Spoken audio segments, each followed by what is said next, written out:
Manchester, the birthplace of the Industrial Revolution. Today I'm going to be focusing on a part of Manchester's history that's sort of been swept under the carpet. And regardless of what it stood for in its heyday, it's still a part of Manchester's DNA. And it's ingrained and soaked into this city. But first things first, we're going to have to find a nice little quiet spot. And I know just the place.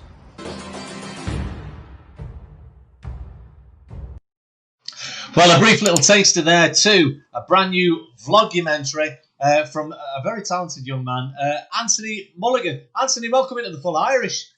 Oh, thank you very much for having me. Absolutely delighted. Now, Hiya.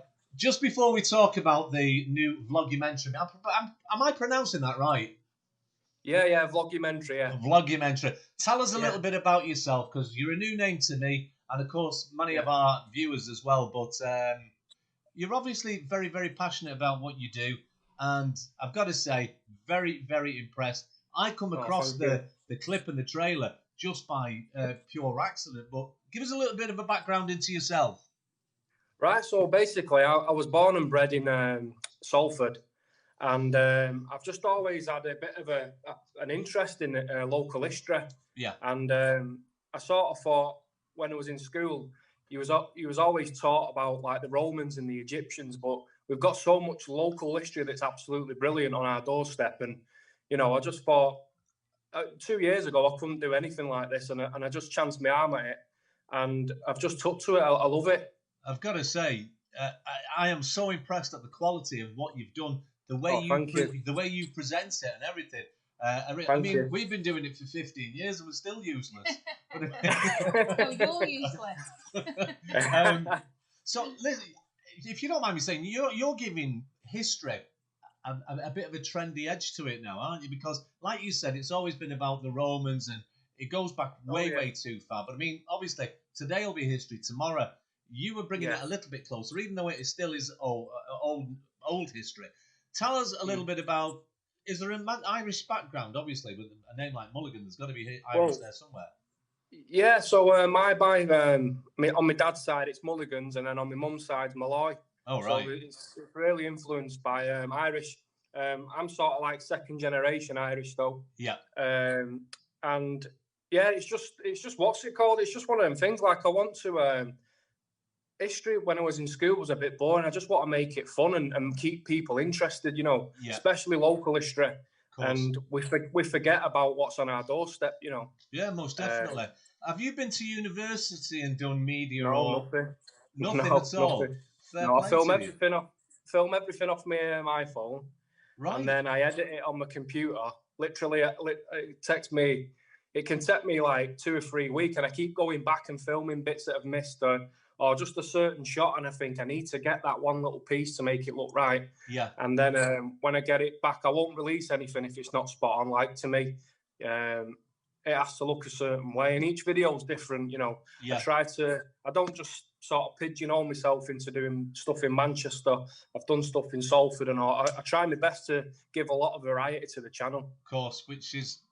It goes for itself there. Tell us, you've done Manchester Little Irish. What other titles have you done up to date?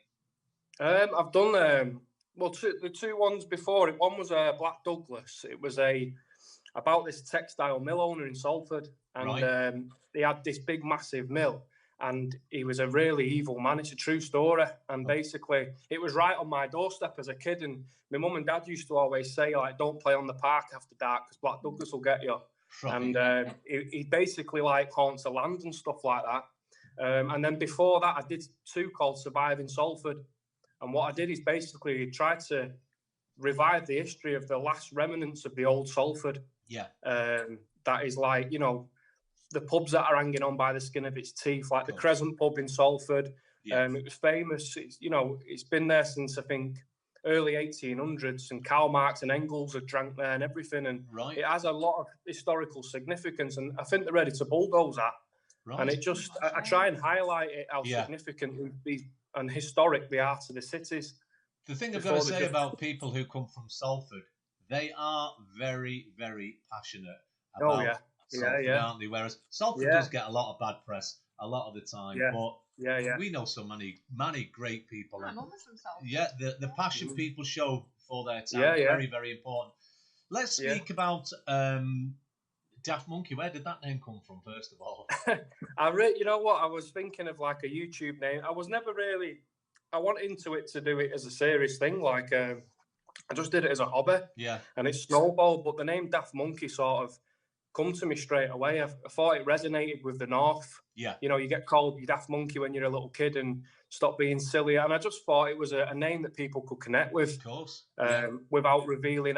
Originally, I was never going to give my name away. Well, I've blown that for you now. I'm sorry about that. No, it's all right. The last one that I did, obviously, I revealed myself on it. But if you watch any of the previous, I'm never on them. Right. Right. So, well, listen, let's talk about Manchester's Little Irish. As I said, I did come across it by chance. When did you actually release it? I think it was last week. I released it last week, and it only took about 2 weeks to film. Right. It's really normally they do take a bit longer, but what I basically did is got all my research together, and then I knew all the spots that I had to go and film, and then it was just basically telling the story but making it appealing.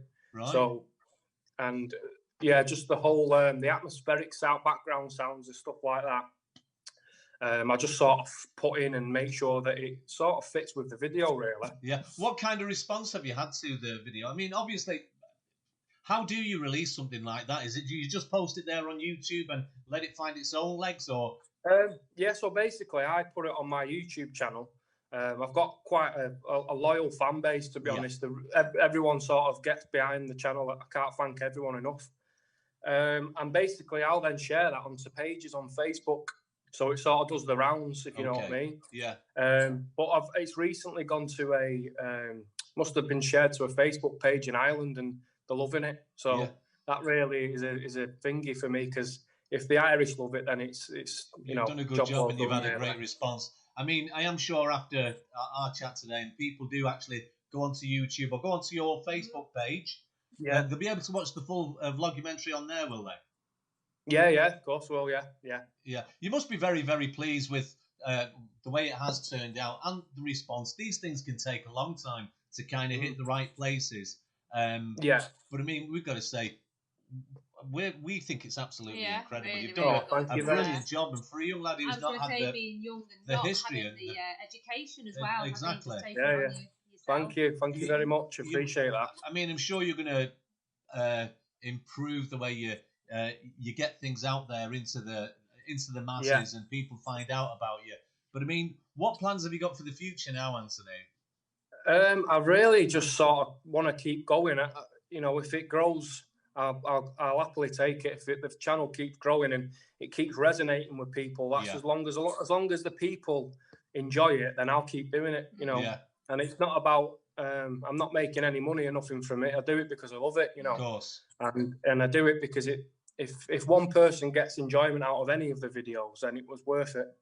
I mean, that is one thing which I think is very, very important, in particular when you do start out, that you're not doing it for the money. But unfortunately, for you to grow and get bigger and bigger and bigger, you need there is expense involved, isn't there? And, which hopefully will come. I mean, she cost me a fortune at the moment, Anthony, but it's one of them things. Well, listen, I'm sure you're going to have a lot of people getting in touch with you and commenting on it. But Manchester's Little Island, you've done a brilliant job. It really opened our eyes up to, because I've been involved in the Irish scene here in Manchester for so long. And obviously, I was aware of Little Island, but I didn't know where it was. I didn't know a great deal more about it. But I mean, you really have done a fantastic job. And we must thank you very much. Really do appreciate that. Thank you so much. Congratulations from us all here at the Full Irish.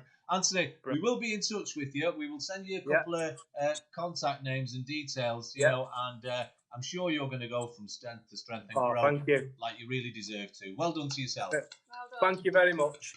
There you go, Anthony Mulligan. If you can visit his page, it's classed as Daft Monkey, and have a look at the Manchester Little Island, and you will thoroughly enjoy it. I promise you. It really, really is a great production, and we must congratulate him. A young lad, no university experience, proves to go that if you love something and you're passionate about it, things will work out for you. Well said. Anthony, well done to you again, mate. Thank you. Brilliant. Thank you very much. Bye, Thank you. Anthony. Bye.